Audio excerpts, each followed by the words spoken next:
نحمده ونصلي الكريم أما بعد فأعوذ بالله من الشيطان الرجيم لئن شكرتم لأزيدنكم صدق اللہ العظیم۔ اللہ جل جلالہ کے انعامات میں سے بہت بڑا انعام آزادی ہے۔ اللہ جل جلالہ نے ہم سب کو 14 اگست 1947 کو ایک آزاد ملک پاکستان کے نام سے عطا فرمایا، جو اس وقت تک موجود ہے۔ انشاءاللہ ثم انشاءاللہ قیامت کی صبح تک آزاد پاکستان موجود رہے گا۔ ایک ملک آزاد کتنی بڑی نعمت ہے، اس کا اندازہ اس وقت ہوتا ہے جب ان ملکوں کو دیکھا جائے جو آج بھی آزاد نہیں ہیں۔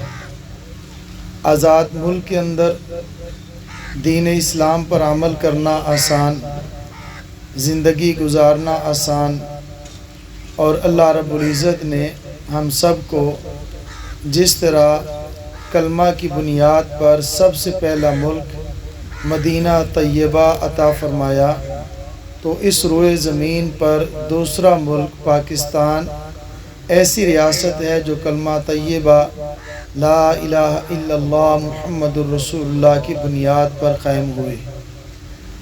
اور اللہ رب العزت کے انعامات میں سے بہت بڑا یہ انعام ہے۔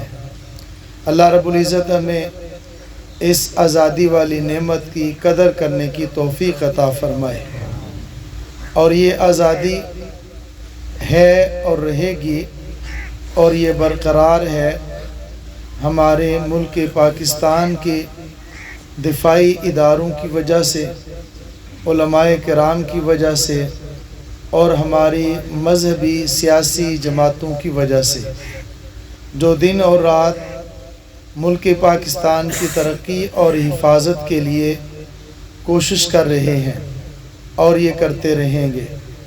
ایسے ملک جن کی افواج کمزور ہو جاتی ہیں، وہ ملک بھی کمزور ہوتے ہیں، بلکہ صرف کمزور نہیں ہوتے، وہ مٹ جاتے ہیں۔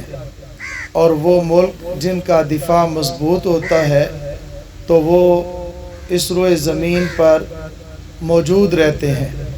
الحمدللہ ثم الحمدللہ ہمارا ملک پاکستان ایک ایسی مضبوط ریاست ہے جو اسلامی ایٹمی ریاست اس کو کہا جاتا ہے، اور الحمدللہ مضبوط پاکستان مضبوط دفاعی اداروں کی وجہ سے ہے۔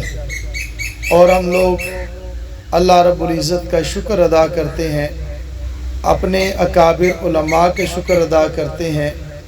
اللہ رب العزت نے ہمیں یہ آزاد اسلامی ریاست کی شکل میں ایک بہت بڑی نعمت عطا فرمائی۔ اس نعمت کے حصول کے لیے ہمارے اکابرین نے محنت فرمائی اور ہمیں پاکستان عطا فرمایا۔ انشاءاللہ ثم انشاءاللہ ہم سب مل کے آخری سانس تک اپنے اس ملک کی حفاظت کریں گے۔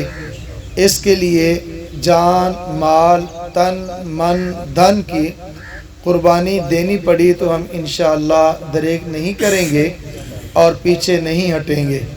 اللہ جل جلالہ ہمارے اس ملک پاکستان کی حفاظت فرمائے تا قیامت اس کو دائم اور قائم رکھے۔ وآخر دعوانا ان الحمدللہ رب العالمین۔